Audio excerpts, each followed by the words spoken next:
ہمارے آقا و مولا حضور پر نور شافع یوم النشور صلی اللہ تعالی علیہ وآلہ وبارک وسلم نے ارشاد فرمایا، حضرت ابو ہریرہ اس کے راوی ہیں، حضور نے فرمایا تکون فتن، فتنے کا زمانہ آ جائے گا، القائد فیہا خیر من القائم، حضور نے فرمایا اس وقت جو بندہ بیٹھا ہوگا نا وہ کھڑے ہونے والے سے بہتر ہوگا، اور والقائم فیہا خیر من الماشی، اور اس وقت جو آدمی کھڑا ہوگا وہ چلنے والے سے بہتر ہوگا،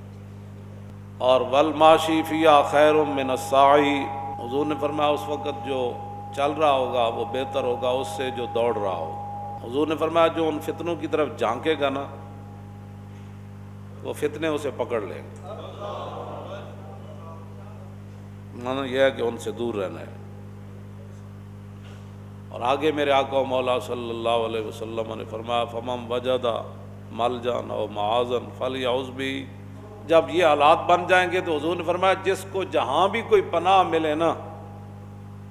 کوئی ٹھکانہ ملے، کوئی امن کی جگہ ملے، تو حضور نے فرمایا پھر وہ اس جگہ پناہ لے لے۔ یہ تو متفقن علیہ حدیث ہے، امام بخاری نے بھی اس کو نقل کیا، امام مسلم نے بھی، وفی روایت مسلم، امام مسلم کی روایت میں اضافہ ہے کہ حضور نے فرمایا کہ النائم فیہا خیر من الیقظان، حضور نے فرمایا اس وقت آدمی جو سویا ہوا ہوگا نا وہ جاگنے والے سے بہتر ہوگا۔ یہ ان الفاظ کا اس کے حدیث کے اندر اضافہ ہے۔ تو معنی یہ ہے کہ فتنہ ہی ہوتا ہے، وہ جس انداز میں بھی ہو۔ آدم علیہ السلام کے زمانہ اقدس سے لے کر قیامت تک یہ جو ابھی 1 بجنے والا ہے سامنے والی گھڑی میں 1 منٹ اس میں رہتا ہے، یہ دوبارہ قیامت تک یہ وقت لوٹ کر واپس نہیں آئے گا۔ تو معنی یہ ہے کہ آج کوئی نئے فتنے تو ہوئے نہیں، نئی بیماریاں تو ہوئی نہیں،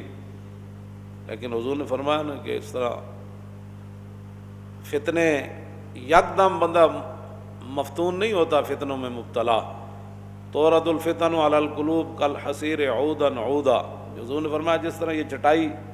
بنی جاتی ہے نا ایک ایک تنکا لگا کر چٹائی، حضور نے فرمایا ایسے فتنے دلوں پر پیش کیے جائیں گے،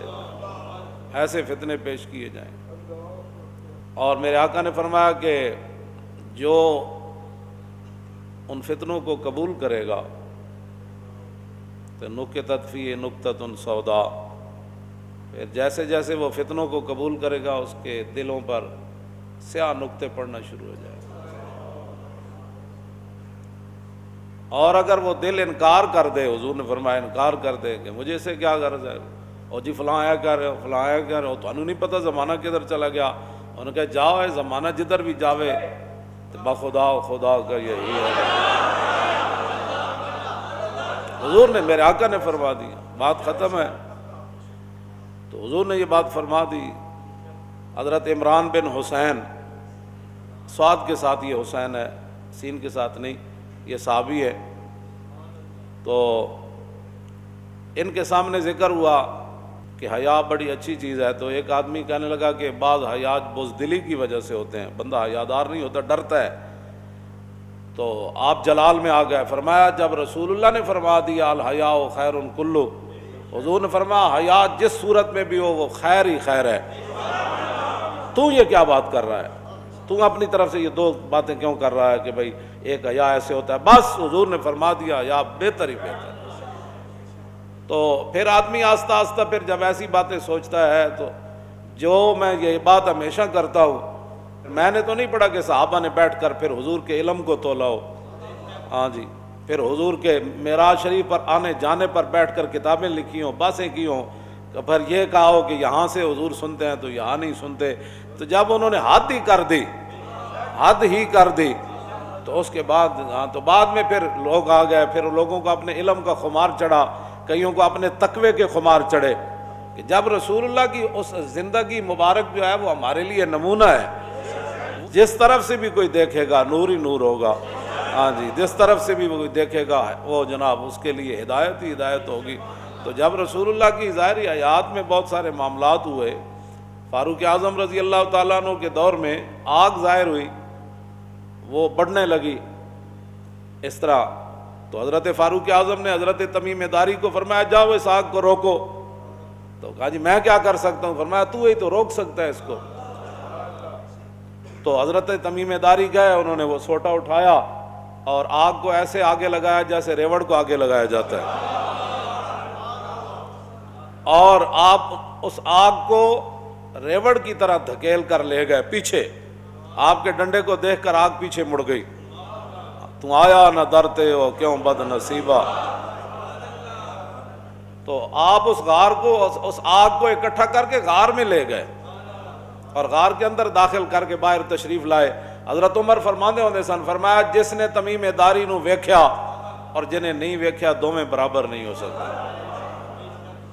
تو یہ فتنے اور فساد ہر دور میں رہے ہیں، لیکن اس دور میں چونکہ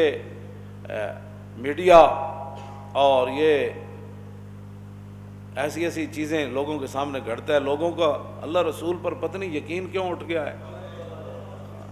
میں تو حیران ہوتا ہوں کہ میڈیا نے کہہ دیا تو بس جی سارے اندر وڑ گئے تھے، سارے منہ تے چھکے چاڑ لائے تھے۔ جناب وہ رب کی قدرتیں کدھر گئیں؟